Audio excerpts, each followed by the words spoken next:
Dictation 80 शब्द प्रति minute. 5 second बाद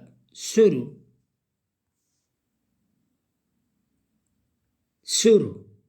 हाल ही में चीन ने फिर भारत के साथ पैंतरा बदल कर अरुणाचल प्रदेश से सटे तिब्बत के सीमावर्ती जिले जो भारत में आकर ब्रह्मपुत्र के नाम से जानी जाती है पर एक बड़े हाइड्रो पावर बांध बनाने की शुरुआत कर दी है। इस बांध को बनाने के पीछे चीन का मकसद भारत को नुकसान पहुंचाना भी हो सकता है। चीन से निकली ब्रह्मपुत्र नदी अरुणाचल प्रदेश, असम होते हुए सैकड़ों किलोमीटर का सफर करते हुए बांग्लादेश तक बहती है। बहुत सारे लोग रोजगार जैसे मछली पालन, कृषि आदि के लिए इसी पर निर्भर हैं।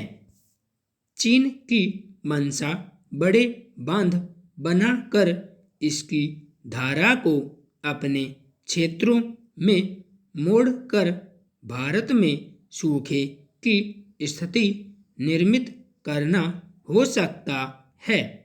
अगर वह अपने मकसद में कामयाब हो जाता है तो निश्चित ही वह कभी बांध से अधिक पानी छोड़कर बाढ़ की स्थिति निर्मित करेगा और कभी पानी को रोककर सूखे की। असम में निर्मित कई जल विद्युत केंद्र पर बिजली उत्पादन पर असर पड़ने लगेगा। इस तरह वह आर्थिक मामलों में हमें कई तरह के नुकसान पहुंचाने लगेगा। भारत को इस दिशा में चीन से वार्ता कर अभी से स्थिति स्पष्ट करनी होगी, वरना आने वाले वर्षों में हम अपनी जीवनदायिनी ब्रह्मपुत्र नदी को खो चुके होंगे। अगर धरती पर व्यक्ति के रूप में किसी को भगवान की संज्ञा दी जाती है तो वह है चिकित्सक यानी डॉक्टर, जो बीमारियों का इलाज कर लोगों का जीवन बचाते हैं। उनके इस कार्य को सबसे बड़ी सेवा के रूप में देखा जाता है। लेकिन जब यही चिकित्सक केवल मुनाफा कमाने के लिए काम करने लगे और निजी स्वार्थों के लिए समय समय पर अपने कार्य को बंद कर हड़ताल करना शुरू कर दें तो स्थिति बहुत विकट हो जाती है। उनकी हड़ताल के कारण इलाज से वंचित मरीजों के सामने जान बचाना एक बड़ी चुनौती हो जाती है।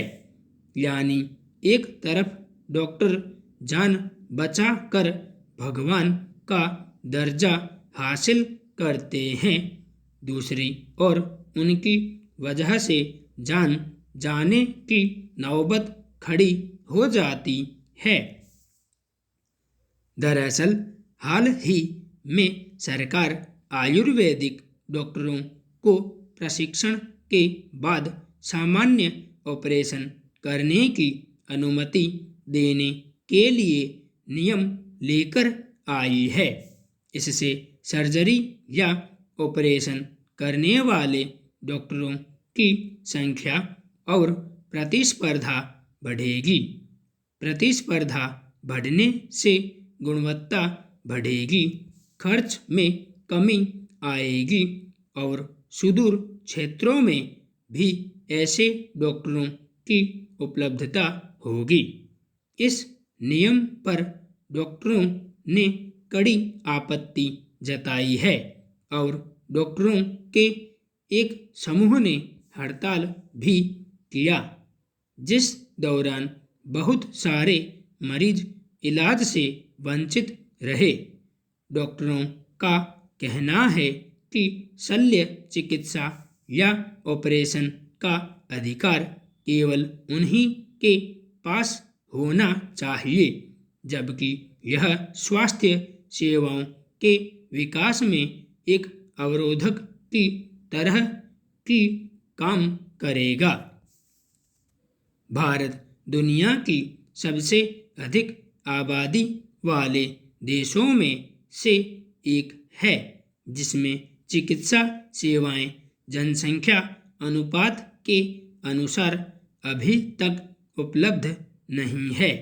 ऐसे में चिकित्सा सेवाओं का विकास और विस्तार किया जाना चाहिए, खासतौर पर महामारी का सामना करने के दौरान डॉक्टरों को हड़ताल करने के बजाय सहायक वर्गों का दायरा बढ़ाने में सहयोग करना चाहिए। संपूर्ण विराम।